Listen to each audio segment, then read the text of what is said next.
Kandidati nisu drukčiji, isto se ponašaju kao kad su kamere upaljene. Jedina razlika je ta kad ne snimaju da muškarci i djevojke moraju da budu razdvojeni kako bi zadržali konverzacije ispred kamera. Pikanterija iz vile.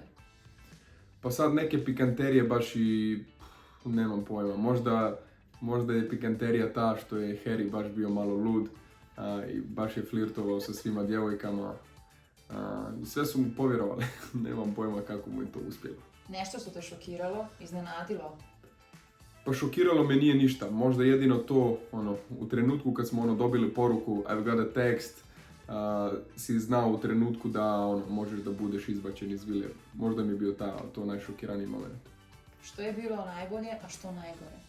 Pa najgore mi nije bilo ništa. Možda to kad se ujutro probudiš, budu baš jaka svjetla, skoro da oslijepiš. A najbolje, pa sve mi je bilo super. Zapamtit ću stvarno to kao jedno prelijepo iskustvo.